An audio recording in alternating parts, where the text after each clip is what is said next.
오늘 다 같이 보실 하나님의 말씀은요, 사무엘하 6장 16절에서 23절까지 말씀입니다. 제가 가진 성경책으로는 구약 472면입니다. 다 찾으신 줄 알고 제가 한 절, 우리 성도님도 한 절 들어갈게요. 여호와의 개가 다윗성으로 들어올 때 사울의 딸 미갈이 창으로 내다보다가 다윗 왕이 여호와 앞에 뛰놀며 춤추는 걸 보고 심중에 그를 업신 여기니라.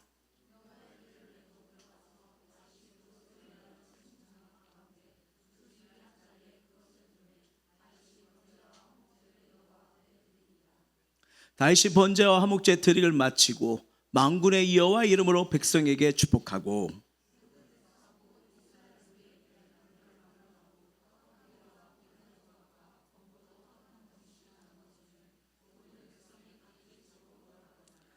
다윗이 자기의 가족에게 축복하러 돌아오매 사울의 딸 미갈이 나와서 다윗을 맞으며 이르되 이스라엘 왕이 오늘 어떻게 영원하신지 방탕한 자가 염침 없이 자기의 몸을 드러낸 것처럼 오늘 그의 신복의 계집 중에 눈앞에서 몸을 드러내셨다 하니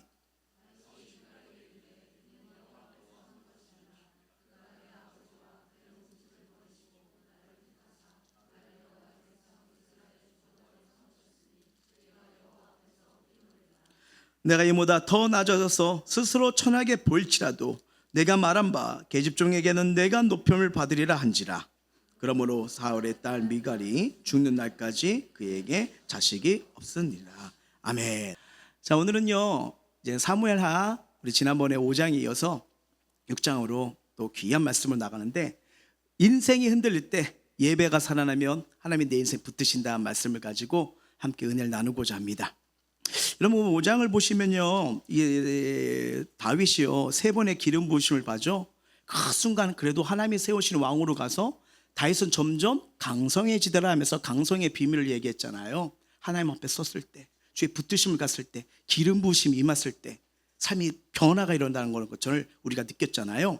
오늘 6장을 가지고 하나님 주시는 엄청난 메시지가 우리에게 있다는 것을 보게 됩니다. 우리가 살아가다 보면요, 자, 마음이 지칠 때가 있을까요? 없을까요? 있어요. 막 몸은 바쁘죠. 현실의 일은 끊임없죠. 뭐 사람에게 상처받죠. 막 미래를 생각하니까 두렵고 불안할 때가 있어요. 근데 그런 순간일수록 가장 이 믿는 자들이 흔들리는 게 무엇인지 아십니까? 바로 예배가 흔들립니다. 처음에는 기도의 자리가 멀어지고요, 그다음에 말씀을 듣는 마음이 무뎌지고요, 그리고 하나님보다 현실의 문제와 염려가 더 크게 보이기 시작해요. 그리고 어느 순간 그 하나님 주시는 은혜를 놓치니까 마음의 기쁨도 사라지고 평안도 사라집니다. 사실 인생의 중심이 흔들릴 때는요, 대부분 예배 중심도 함께 흔들리고 있을 때가 많아요. 그래서 영성신학자 토저는요, 예배에 대해서 다음과 같이 말합니다. 한번 읽어볼게요.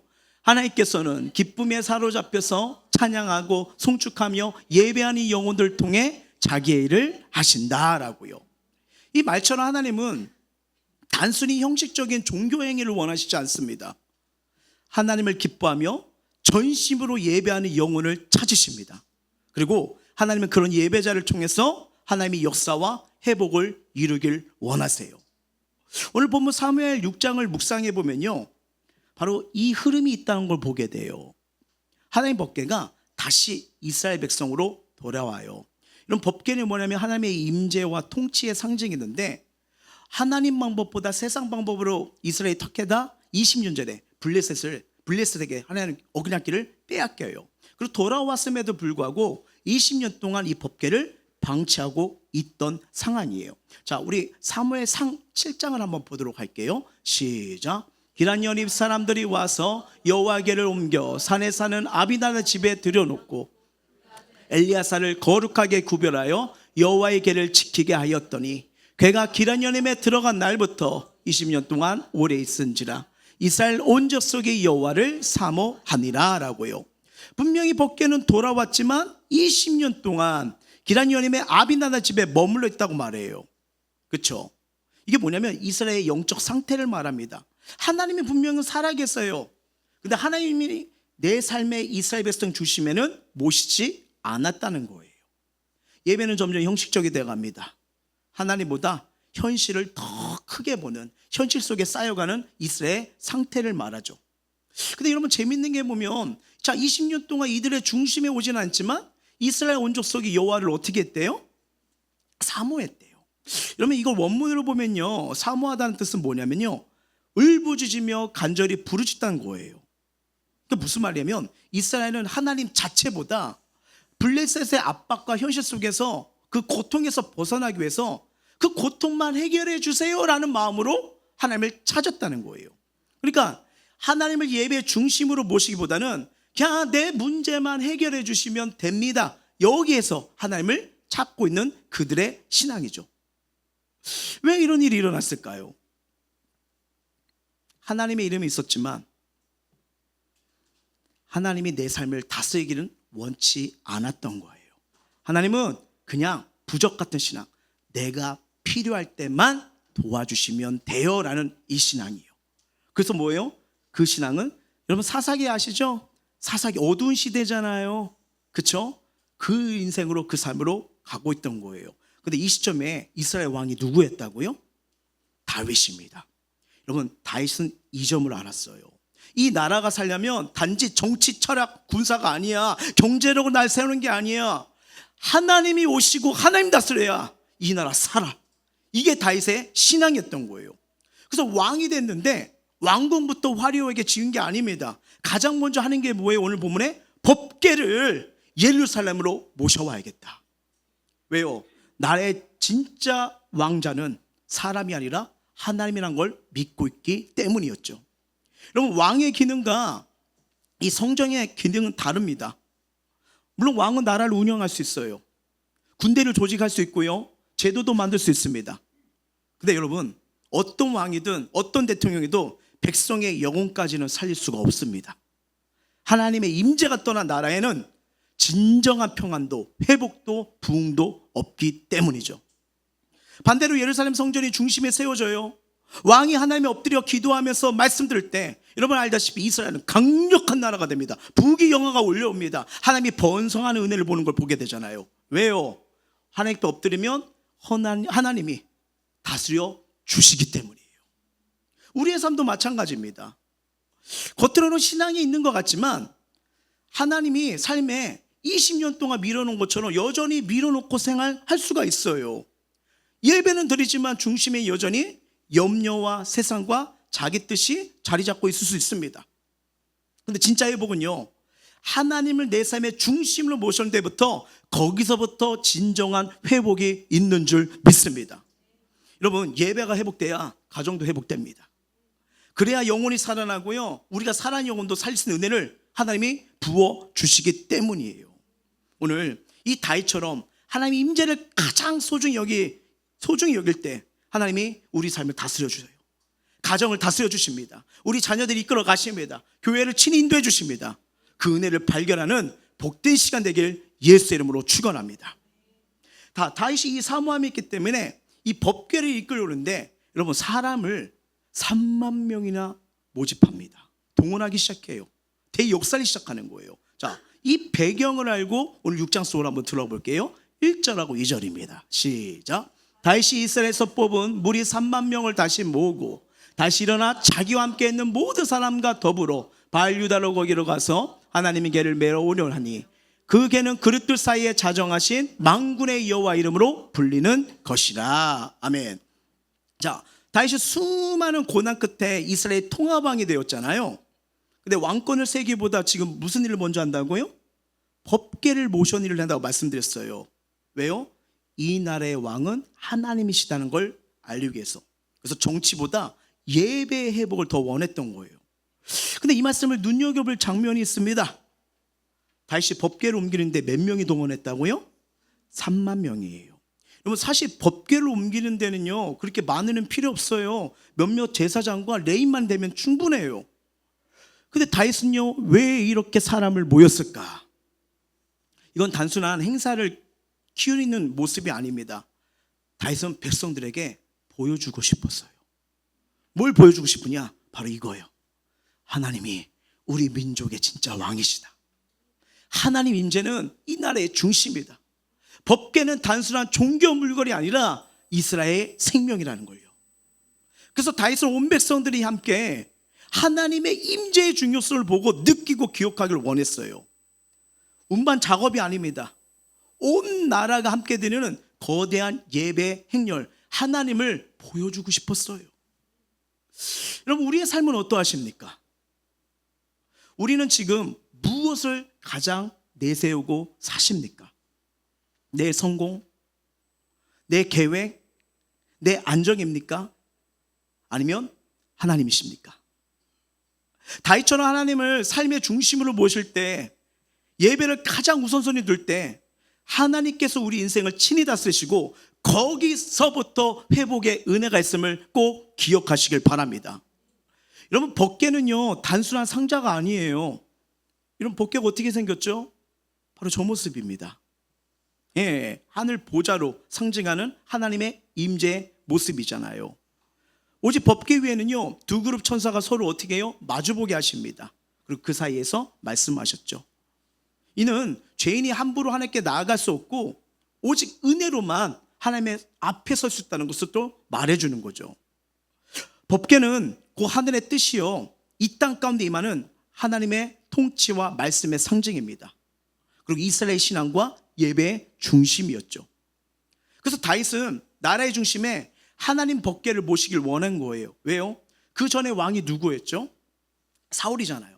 그냥 인간적인 방법으로, 세상적인 방법으로 나라와 가정을 이끌었지만 다 망가지는 걸 보게 되었잖아요.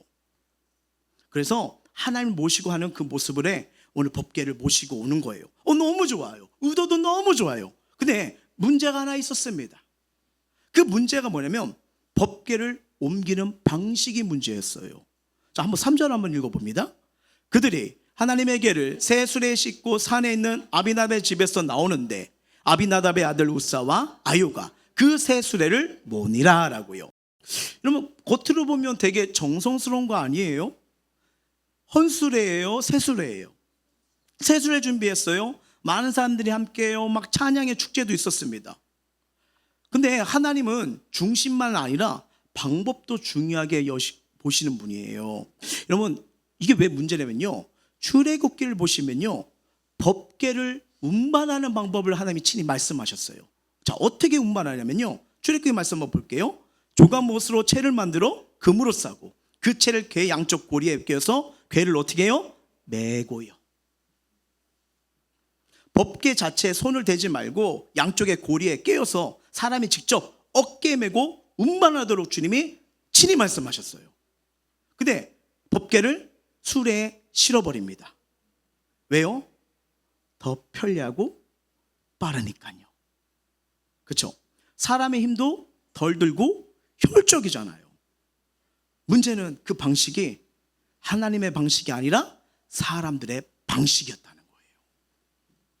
사실 이 말씀은요 오늘날 교회 예배를 향한 매우 중요한 말씀입니다. 왜냐하면 우리는 점점 이 시대는요 하나님이 원하시는 예배보다는 내가 편한 예배를 찾는 시대가 되었어요. 하나님 앞에 내가 어떻게 서야 되느냐, 어떤 마음으로 가야 되냐, 이게 아니라 내 마음에 얼만큼 만족을 주냐 해서 내 중심에 내 마음이 더 중요한 시대가 되었죠. 예를 들면 여러분, 하나님이 받으시는 예배보다 내가 원하는 예배, 내가 찾는 예배를 모습이 얼마든지 나올 수가 있습니다. 예를 들어 이런 거죠. 자, 예배 시간보다 내 스케줄을 우선하며 늦게 오는 거, 찬양이나 설교가 내 스타일이 아니면 마음을 닫아버리는 거, 회개의 순종보다 내 마음이 만족되었는가 감정만 중요하게 여기는 것, 봉사와 헌신은 부담스러워하고 은혜와 위로만 받으려고 하는 것, 기도한 말씀보다 짧고 편한 예배만 선호하는 것. 자, 하나님께 집중하기보다 휴대폰, 사람, 다른 생각에 마음을 빼앗기는 것, 예배를 생명처럼 여기보다 상황에 따라 쉽게 빠지는 것, 하나님 앞에 나를 깨트리기보다 체면과 자존심을 붙드는 것. 성경 어디에도 이렇게 예배드리라고 말씀한 적 없거든요. 그렇잖아요. 이게 뭐예요? 하나님 중심이 아니라 내 중심의 예배가 돼버린 거예요. 다윗도 좋은 의도로 법궤를 모시고 오려고 했잖아요. 모시고 오면서 하나님 중심으로 만들고 싶은 거, 그래서 여러분 보시면 막 오케스트라를 동원하고 수많은 악기로 연주하며 하나님을 찬양해요. 볼까요? 5절부터 7절입니다. 시작.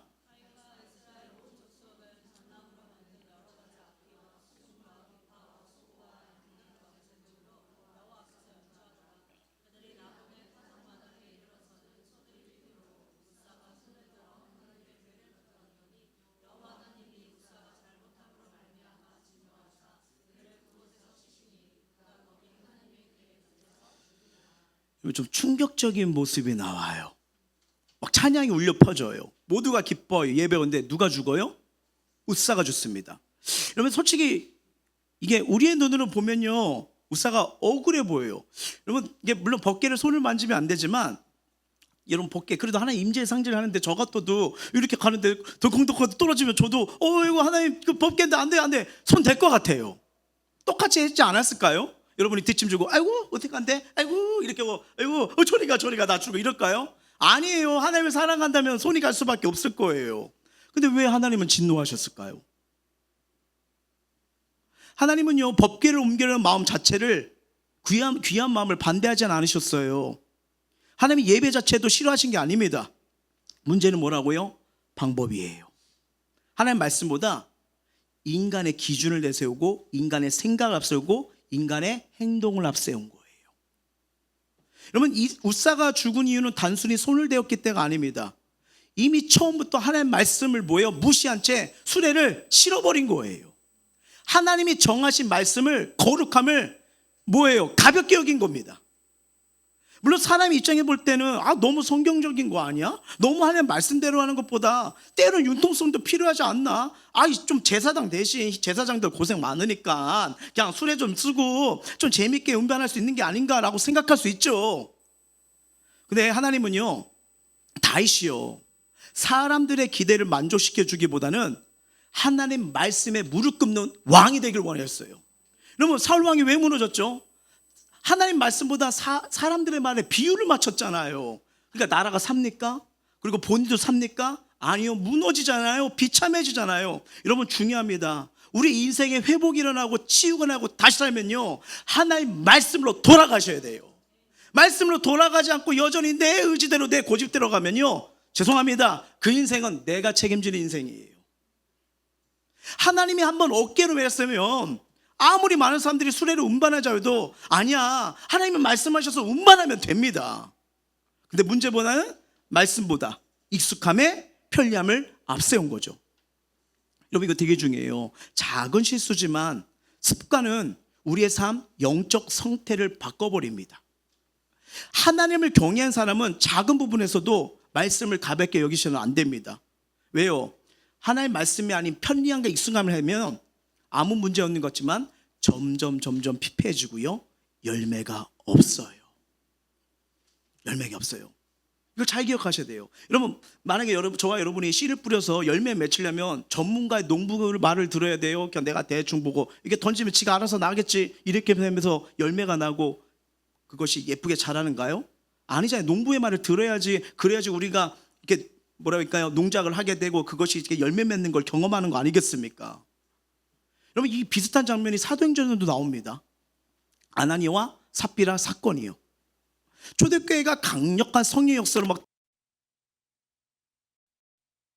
성령과 믿음에 충만한 바나바가 이 어려운 교인들을 구제하기 위해 밭을 팔아 헌금을 하자 교인들은 바나바 와 본받아있다 그래서 칭찬으로서 높이는 걸 보잖아요. 이 아나니아 삽비라 부부도 우리들도 그런 존경과 인정을 받고 싶은 욕망에 자기 소유를 팔아요. 헌금을 해요. 좋아요. 근데 일부는 감춰두고 뭐래요? 전부 드렸습니다 하고 속이잖아요. 이들은 자기들의 명예를 얻기 위해 헌금을 드렸을 뿐 아니라 그것을 전부라고 사람들을 속이기 시작했어요. 근데 그 앞에 누가 있었죠? 베드로가 있었어요. 베드로 때 거짓말했어요. 근데 여러분 그들이 속을 냈던 건 베드로가 아니에요. 누구죠? 하나님입니다. 하나님이에요. 근데 거짓말했다는 것이 과연 부부가 한날에 죽어나갈 만큼 큰 죄였을까요? 성경은 큰 죄로 여깁니다. 단순히 돈을 빼내서 몰래 감췄다는 사실이 문제가 아니라 그들 부부에게는요 하나님이 어떤 분이신지, 하나님의 영광과 거룩에 대한 두려운 마음이 없었고 하나님을 가볍게 여긴 거예요. 더 무서운 건 이것이 죄인지도 모른다는 겁니다. 계속 말씀 볼까요? 8절하고 9절입니다. 시작. 여호와께서 우사를 치심으로 다윗이 분하여 그곳을 베레스리라 부르니 그 이름이 오늘까지 이르니라. 다윗이 그날에 여호와를 두려워하여 이르되 여호와에게가 어찌 내게 오리요 하고.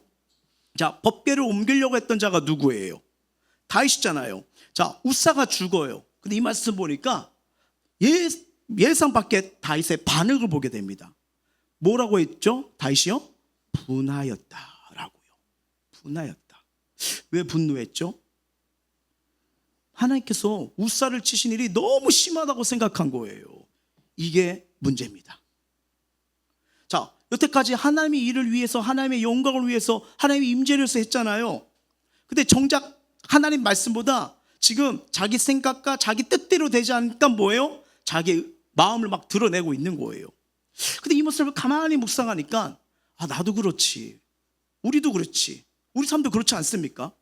막 하나님 일을 한다고, 하나님 기뻐 일을 한다고 하지만 마음 깊은 곳에는요, 인정받고 싶은 마음, 내 방식대로 되길 원하는 마음, 기대한 결과가 나오기를 원하는 마음이 숨어있을 때가 있어요. 그럴 수 있거든요. 근데 문제는 내 생각대로, 내 기도대로 내가 순종했는데도 하나님이 그렇게 일하시지 않으면 서운해요. 낙심돼요. 그리고 하나님께 화를 내고 불평을 냅니다. 또 놀라운 건 다윗의 마음이요, 한순간에 완전히 확 바뀌어버린 거예요.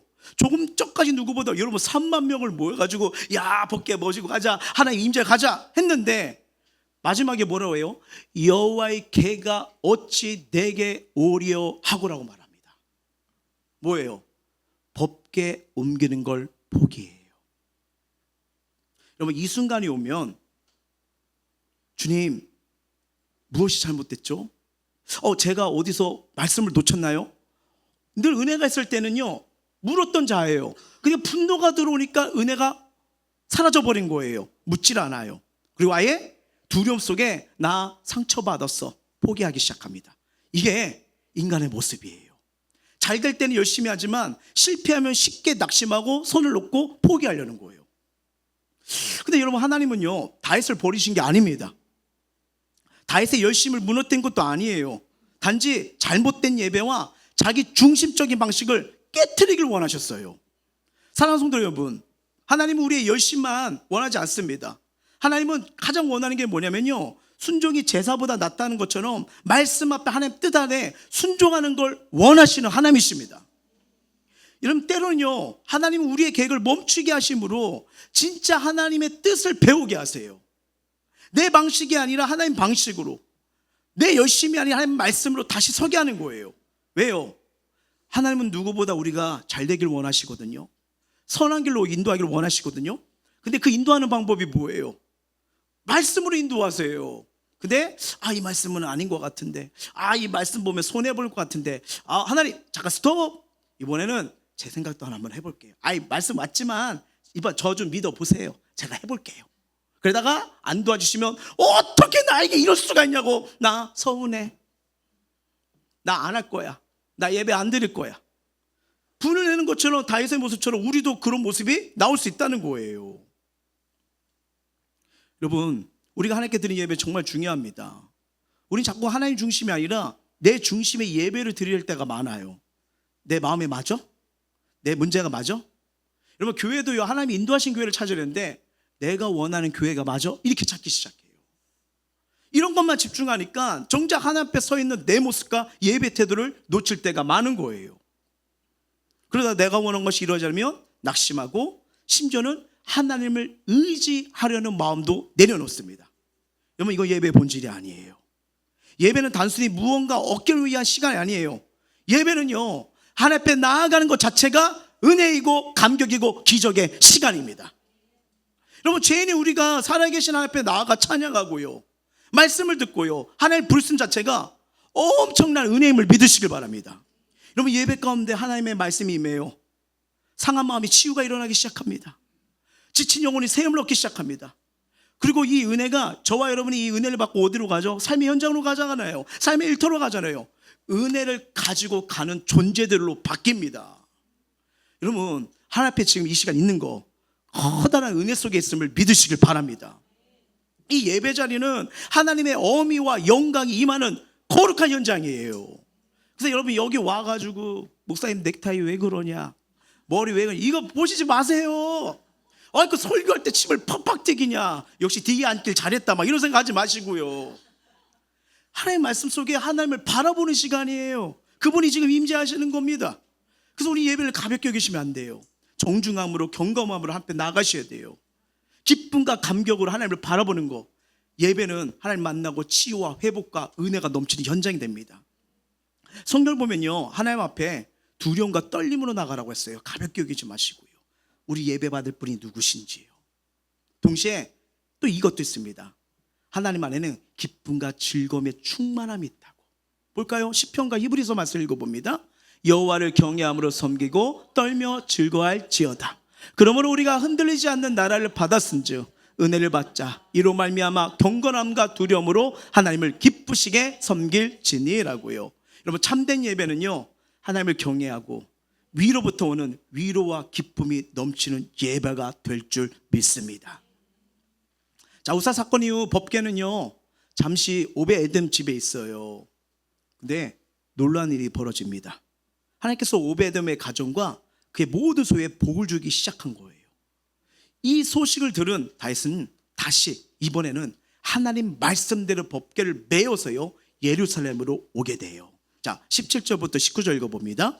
여호와의 궤를 메고 들어가서 다윗이 그것을 위하여 친 장막 가운데 그 준비한 자리에 그것을 두매 다윗이 번제와 화목제를 여호와 앞에 드리니라. 다윗이 번제와 화목제 드리기를 마치고 만군의 여호와 이름으로 백성에게 축복하고 모든 백성 곧 이스라엘 우리에게 남녀를 막론하고 떡 한 개와 고기 한 족과 건포도 떡 한 덩이씩 나누어 주매 모든 백성이 각기 집으로 돌아가니라 라고요. 여러분, 이 장면은요 하나님의 임재가 임할 때, 우리 예배가 회복할 때 어떤 은혜가 펼쳐지를 보여주는 말씀이에요. 왕이요 온 백성들과 떡과 고기와 건포도를 나누어 줬다는 겁니다. 단순한 기념일이 아니에요. 온 나라가 함께 누리는 거대한 축제요, 은혜의 잔칫날이에요. 예배는 여러분 성경적으로요 잔칫날입니다. 잔치요, 쉴만한 물거리를 고 은혜 속에 들어간 잔치요. 막 이제 이게 토요일 날 옵니다. 요즘 우리가 많이 하는 말, 그러니까 한 주가 빠르지 하다가 이제 토요일 날 와요. 내일 교회 가는 날이야. 왜 이렇게 빨리 와? 이 생각 들면 이건 잔칫날이 아니에요. 죽는 날이에요. 그럼 예배 시간에 언제 끝나? 막 그 간절한 목사를 위해서 기도하는데 이 기도가 나오죠. 오늘은 설교 10분만 하게 해주세요. 막 이렇게 나오죠. 그러니까 얼마나 힘들겠어요. 그러니까 예배 가운데 다가오시고 말씀하신 하나님 은혜가 어떻게 돼요? 팅 다 튕겨나가요. 그렇잖아요. 아니요, 여러분 예배 한번 집중해 보십시오. 슬픔이 떠나가요. 뭐예요? 기쁨이 임하잖아요. 두려움이 떠나가요. 회복이 임한 줄 믿습니다. 여러분, 이 하나님이 중심을 모시자 개인뿐 아니라 공동체 은혜 풍성이 흘러가는 거예요. 그러니까 여러분, 다윗도 은혜 받으니까 같이 나누어 주잖아요. 먹을 것도 나눌 수 있지만 여러분, 은혜가 임하면요 우리 말이 달라집니다. 아이고 얼마나 힘드셨어요? 같이 기도해 줄게요. 오늘도 힘냅시다. 오늘은 은혜가 임할 거예요. 아이고 복이 임할 거예요. 우리 힘내시다. 같이 은혜와 기쁨을 나누는 거예요. 참된 예배는 여러분 개인만 살리지 않아요. 가정 살립니다. 공동체 살립니다. 삶 전체를 회복시키는 게 우리가 믿는 하나님이 주시는 은혜예요. 여러분, 예배가 회복되면 삶이 회복된다니까요. 하나님의 임재가 중심이면요 메마른 영혼의 기쁨이 살아나요. 무너졌던 관계와 가정에도 은혜가 막 구석구석 흘러갑니다. 그래서 예배는 부담이 아니에요. 어마어마한 축복입니다. 하나님 앞에 바로 서는 예배자에게 하나님께서 영적인 은혜뿐 아니라 우리의 삶의 필요도 알아요. 그래서 여러분, 내가 몸부림침보다 하나님 은혜 앞에 나갔을 때 그 은혜가 모든 걸 가능케 하는 역사가 일어날 줄 믿습니다. 이 놀라운 게 예배예요. 근데 이 예배가 되면 막 치유가 일어나고 회복이 일어나고 은혜가 흘러가니까 이걸 싫어하는 존재가 있어요. 누구죠? 사단이요. 꼭 은혜 받으면 이 사단이 틈타기 시작합니다. 공동체가 은혜 가운데 있을 때, 예배가 회복하려고 할 때 사탄은 어떻게든 이 은혜의 감격을 막 무너뜨리려고 해요. 오늘 본문을 보니까 그 통로가 나와요. 누구냐? 미갈이에요. 자, 16절 한번 읽어봅니다. 시작.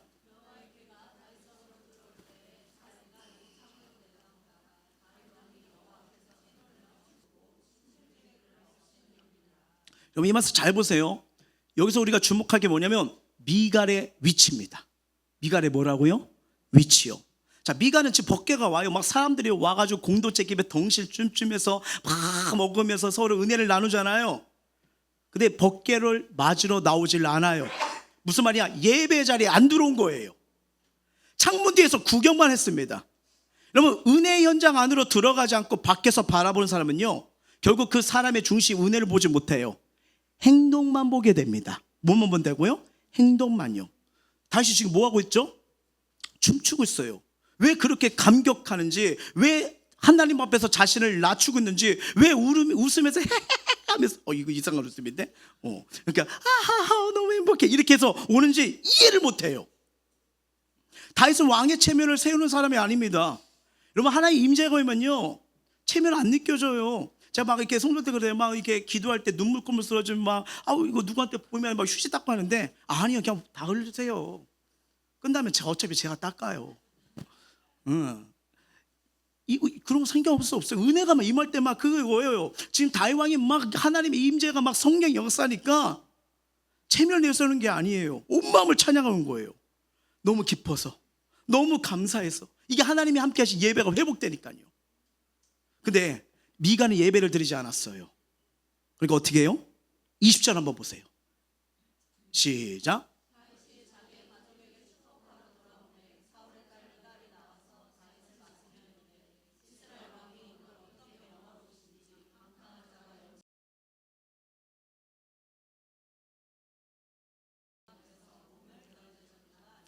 여러분 예배 막 기뻐서 하는데 뭐라 저런 방탕한 짓을 하나?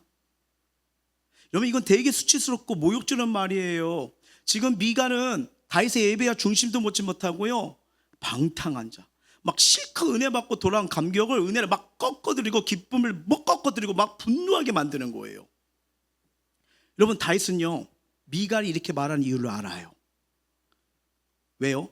미갈 속에는요 사울의 피가 흐르고 있어서, 사울도 뭐예요? 기름 부은 자, 하나님의 기름 부은 자, 은혜 넘친 자 막 싫어했잖아요. 참소하고 죽이려고 했잖아요. 그 마음이 똑같이 있는 거예요. 사울이 무너진 이유도 뭘까요? 나중에 사무엘이 와서 예배를 제사를 인도해야 되는데 자기 멋대로 드려버리잖아요. 내가 원하는 예배가 있어, 내가 바라는 예배가 있어, 그러니까 교회에서 이렇게 예배 드리라고 하지 마, 뭐 리더가 와서 예배 이렇게 해야 하지 마, 내가 안다니까, 내가 드린 나만의 예배가 있다니까 무너진 거예요. 근데 여러분 중요한 게 있습니다. 여기서 다윗의 반응이에요. 여러분 우리가 막 은혜 받고 들어가면 누가 뭐라고 했다, 은혜 받고 갔더니 또 이러네, 나 은혜 떨어졌어, 잡혔어. 여러분 죄송합니다. 그럴 수 있는데 이것도 내가 선택한 거예요. 여러분 다윗은 달립니다. 은혜 받는 가운데서 누가 뭐래도 나는 사람 앞에서 높아지는 것보다 하나님 앞에 낮아지는 걸 더 귀하게 여기기 시작했어요. 자 21절부터 23절 읽어보세요. 시작.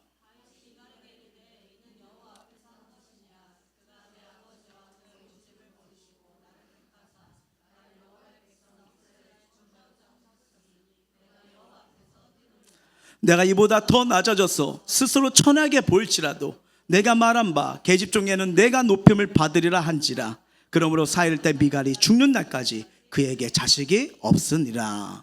난 사람 앞에서 춤춘 게 아니야. 하나님 앞에서 뭐요? 예배한 거야. 그는 왕의 자리보다 하나님 은혜를 더 크게 봤어요.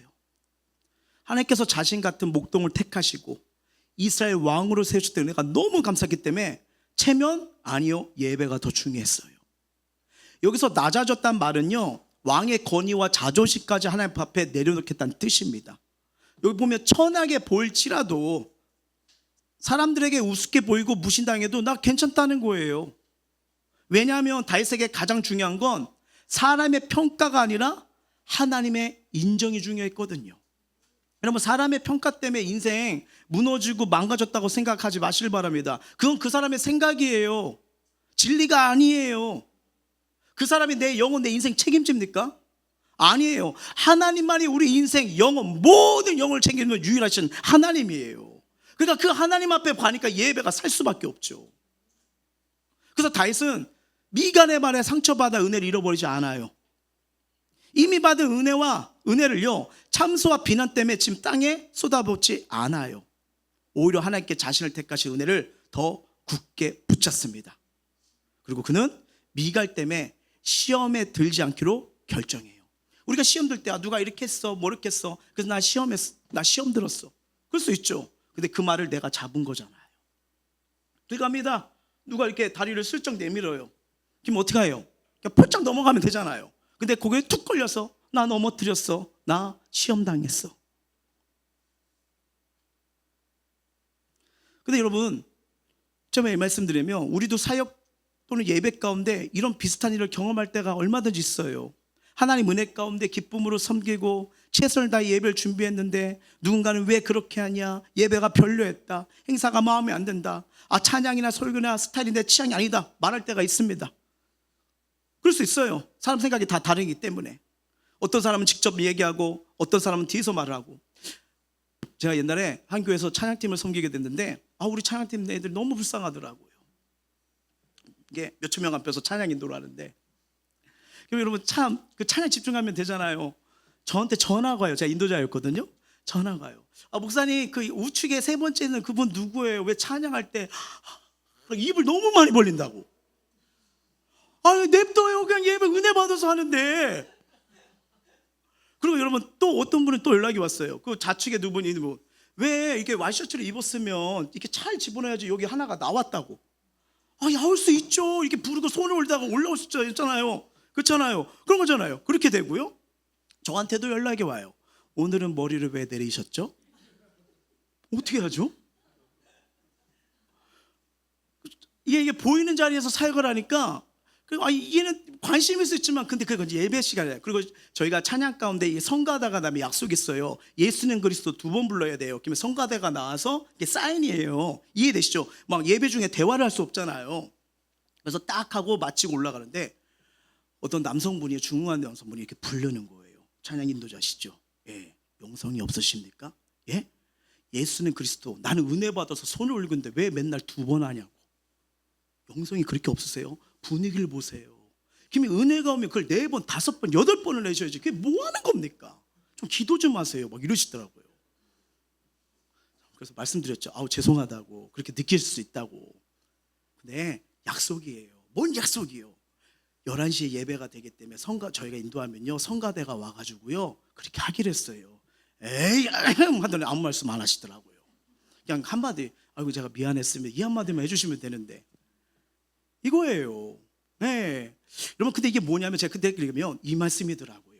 우리가 은혜 받았을 때 볼 때 여러분, 가까운 사람, 주변 사람, 익숙한 사람을 통해서 공격할 때가 많아요. 왜냐면 가장 가까운 사람이 그 말이 상처를 줄 수 있거든요.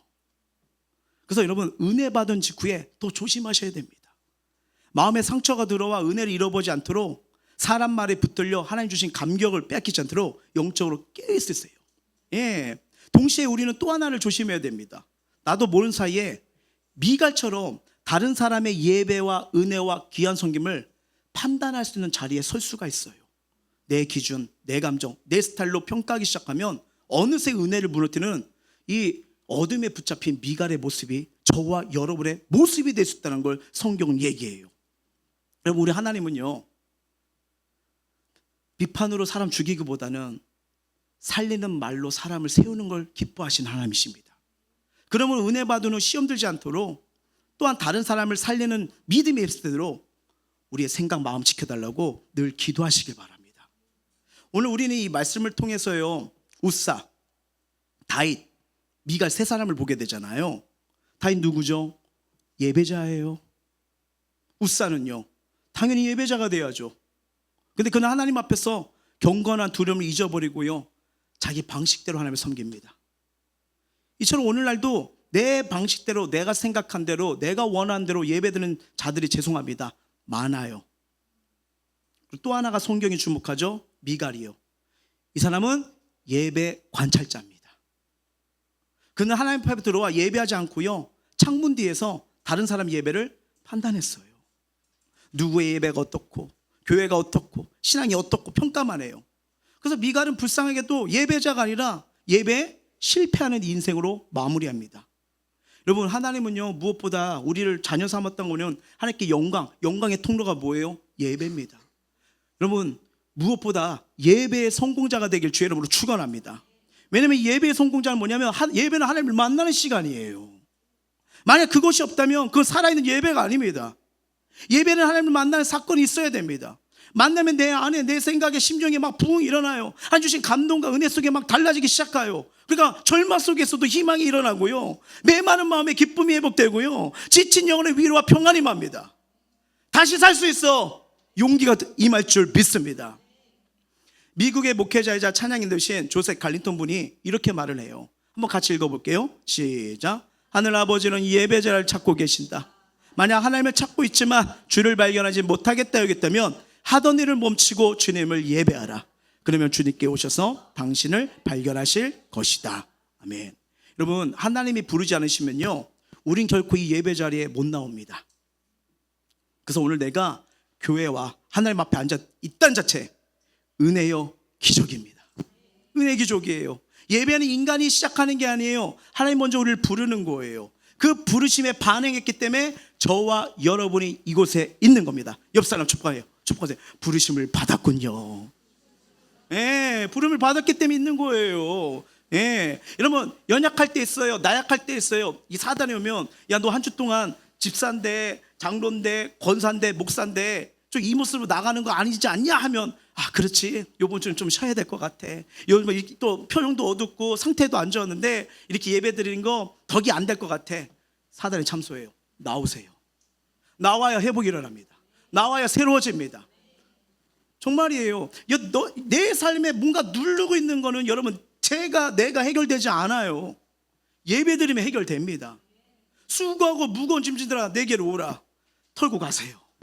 하나님 그렇게 일으키시는 거예요. 그래서 모든 정통 예배는, 예배가 뭐냐면 처음에 부름이에요. 하나님 먼저 우리를 찾으시고 초대했기 때문에. 여러분, 예배의 가장 큰 두 기둥은 하나님 말씀과 그 말씀에 대한 인간의 반응입니다. 하나님이 말씀하지 않으면 우리는 예배자가 될 수 없고요, 또한 말씀에 대한 믿음의 반응이 없다면 예배는 완성될 수가 없어요. 그래서 여러분, 이게 주보를 보시면 이렇게 순서가 있잖아요. 이게 예배 요소들입니다. 맨 처음에 뭐죠? 찬양이에요. 찬양. 찬양이 있기 때문에 우리 리더들이 저기 찬양팀 여기 서 있는 거 그냥 서 있는 게 아니에요. 예, 찬양부터 예배가 시작입니다. 준비 찬양 안에 돕는 찬양 아니에요. 그 자체가 예배의 시간이 되었다는 거예요. 여러분이 엘리베이터 타고 계단 올 때 볼 때 준비 찬양 아니요. 예배가 시작했구나. 이렇게 생각하시면 돼요. 왜요? 찬양부터 하나님 임재가 임하거든요. 두 번째, 죄 고백이 있어야 됩니다. 하나님, 제가 주님 앞에 이런 죄를 지었어요. 그래야 내 심령이 깨끗해져요. 그리고 하나님 은혜가 부어지거든요. 그래서 우리가 기도 시간에 회개 시간을 놓는 거예요. 십자가 벌로 씻겨달라고요. 세 번째, 말씀 선포입니다. 예배의 핵심이죠. 하나님 말씀을 통해 우리를 깨우시고 위로하시고 회개하시고 다시 살아갈 은혜를 주시거든요. 그래서 여러분, 말씀을 전하는 종들을 위해서 기도 많이 해주셔야 됩니다.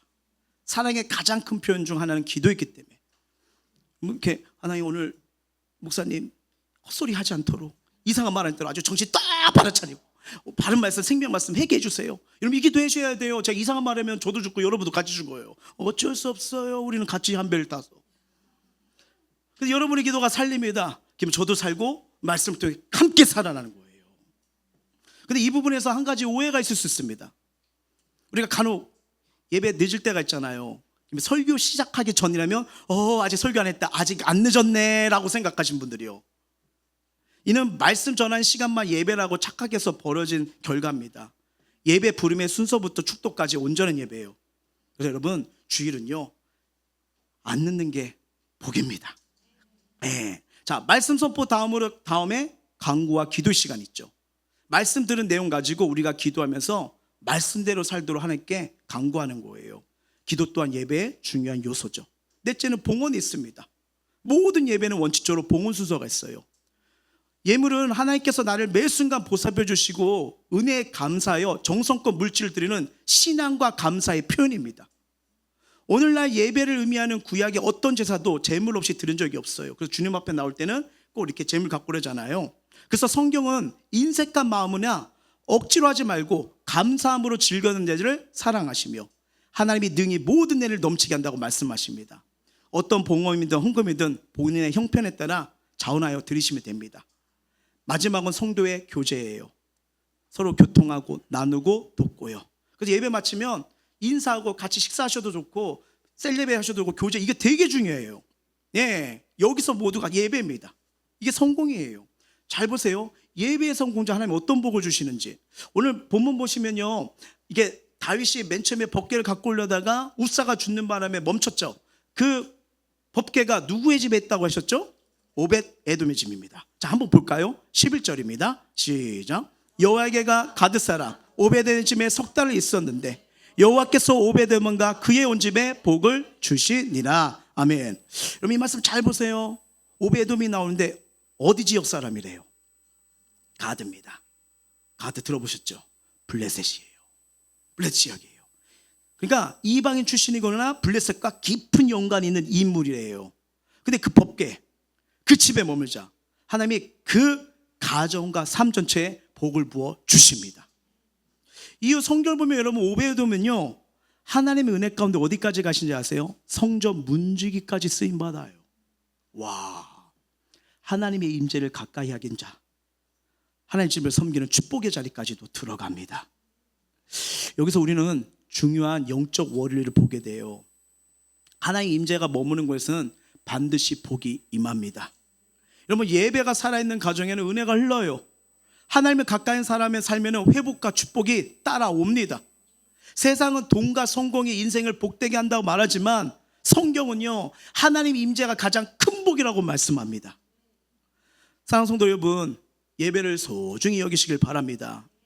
하나님 임재를 가까이 하시길 바랍니다. 오벳 에돔의 가정처럼 하나님을 모신 삶에는 영적인 복뿐 아니라 삶 전체를 회복시키고 은혜가 임하는 걸 경험하게 됩니다. 이렇게 사역을 하면서 많은 분들을 만나게 되는데 뭔가 눌려 있어요. 회복이 일어나지 않아요. 답답해요. 메말라요. 딱 하나예요.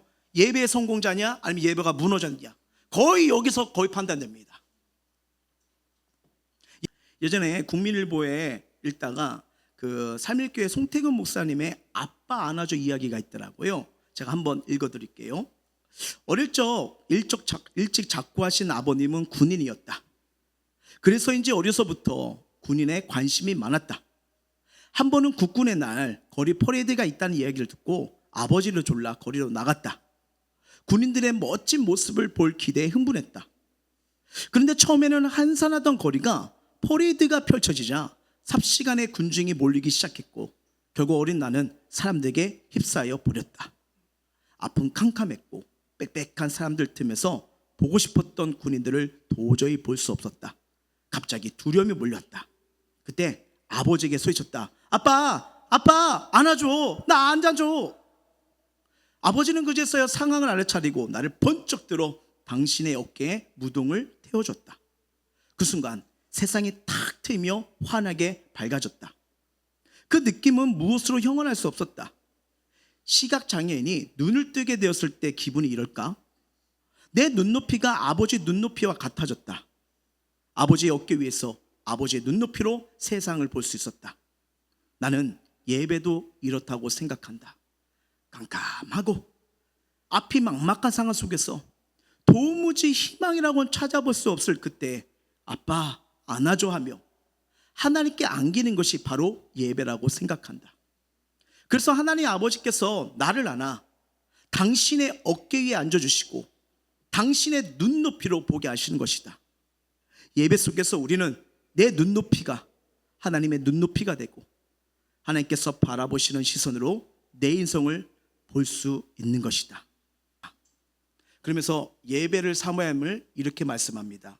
볼까요? 지금은 앞이 안 보이는 것 같고 깜깜하고 숨이 턱 막히지만 나를 들어 당신의 눈높이와 시각으로 세상을 바라보게 하실 때 새로운 세계가 있음을 발견한 것이다. 하나님께서는 내 인생에 이런저런 계획이 있으심을 확인하고 기쁨과 감격으로 돌아가는 것이 예배다. 이것이 예배를 사모해야 하는 이유다. 말씀 맺고자 할게요. 예배 가운데 하나님은요 우리 무너진 마음을 만져주길 원하십니다. 상한 심령 회복시키길 원하세요. 지치셨습니까? 새 힘을 부어주시는 분이 하나님이십니다. 그래서 우리는 이상한 저상한 핑계 삼아 예배를 멀리할수록 손해보는 거는요 우리예요. 왜냐면 예배와 멀어지면 누구와 멀어져요? 하나님과 멀어지죠. 계속 나만 손해를 받게 됩니다. 그런데 주님과 가까이 나갈수록 하나님은 은혜 주길 원하시고 평강 주길 원하시고 복 주길 원하시는 분이에요. 특별히 어려움이 계십니까? 어려울수록 주님 앞에 예배를 나오시길 바랍니다. 힘들수록 더 기도해 보시길 바랍니다. 눈물이 날수록 더 하나님 앞에 나오시길 바랍니다. 왜요? 하나님은 지금도 예배자를 찾고 계시거든요. 예배를 통해 우리의 복잡한 마음, 상처난 마음, 괴로운 마음, 무너진 삶을 붙드시고 인도해 주길 원하십니다. 아까 간증처럼 예배는 하나님이 저와 여러분을 안아주는 시간이에요. 예배 속에서 하나님을 진실하게 찬양해 보십시오. 그 찬양 가운데 나를 토닥여주는 하나님의 손길을 경험하실 거예요. 말씀을 통해 위로와 힘을 얻을 거예요. 그리고 기쁨과 즐거움으로 회복돼서 돌아가실 수 있습니다. 예배를 들 때마다 슬픔 떠나갑니다. 근심 떠나갑니다. 염려 떠나갑니다. 저주 떠나갑니다. 그래서 예배가 무너지면 인생 흔들리지만 예배가 살아나면 하나님이 다시 내 인생을 붙잡아 주십니다. 이 은혜가 임하는 예배가 되길 예수의 이름으로 축원합니다. 찬양하겠습니다.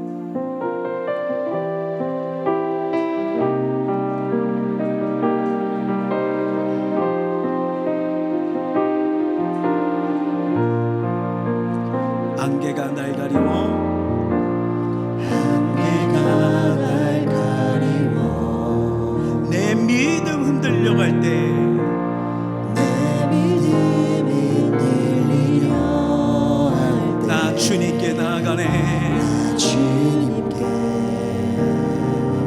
나아가네 주님은 상 같아서 주님은 상 같아서 여전히 그 자리에 계셔 여전히 그 자리에 계셔 눈을 들면 보이리라 눈을 들면 보이리라 날 위한 그 사랑 주는 나의 도움이시며 주는 나의 도움이시며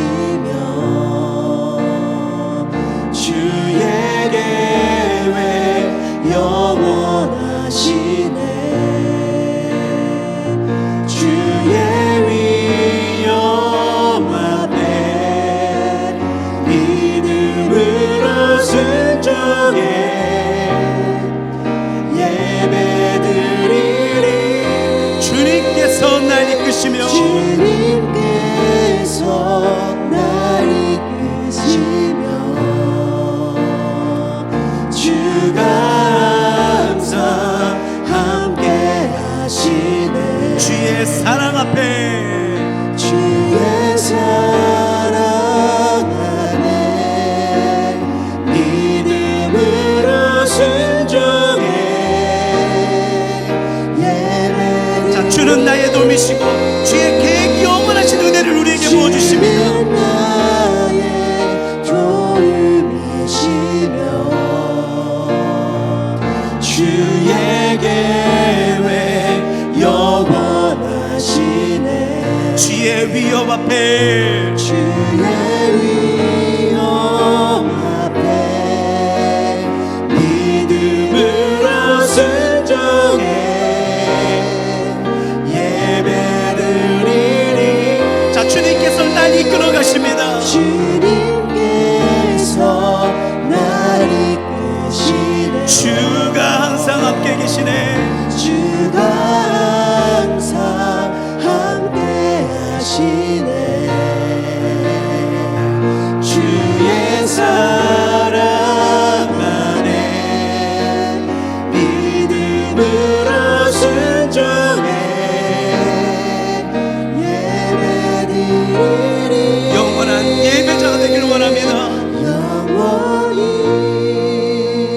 자 오늘 말씀을 가슴에 새기며 우리 기도하며 나아가길 원하는데요 여러분 예배가 무너지면 인생이 흔들거려요 하지만 예배가 살아나면 하나님은 다시 내 인생을 붙드십니다 다윗은 법궤를 예루살렘에 옮기며 하나님 중심의 삶과 예배 회복을 원했어요. 그는 알아요. 말씀을 듣지 않고는 바른 인생, 하나님의 계획을 알 수가 없거든요.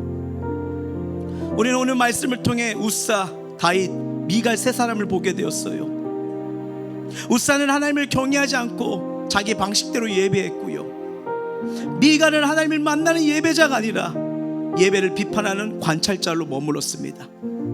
반면 다윗은 하나님 앞에서 자신을 낮추며 예배의 감격과 은혜를 회복했어요. 지금 나는 하나님 앞에서 어떤 예배자입니까? 참된 예배는 하나님의 시선으로 내 인생을 다시 바라보게 하고요, 무너진 마음과 삶을 새롭게 하시는 은혜의 자리예요. 지금 나는 어떤 예배자인지 돌아보시며 형식과 자기중심의 예배가 있다면 우리 회개합시다. 그리고 어떤 상황에서도 예배를 우선하는 예배의 성공자가 되길 원합니다. 이렇게 기도하며 나가길 원합니다. 주님, 예배보다 내 생각과 편리함을 앞세우며 살아왔던 모습을 회개합니다.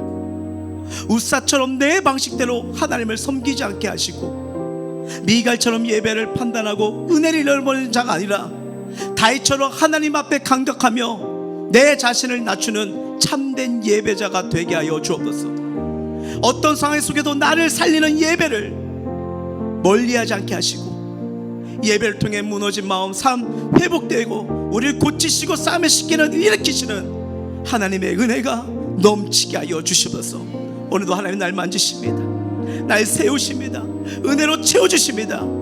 오직 은혜로 살아가게 하여 주시옵소서. 우리 마음을 토하고 입술 열어 간절히 기도하겠습니다.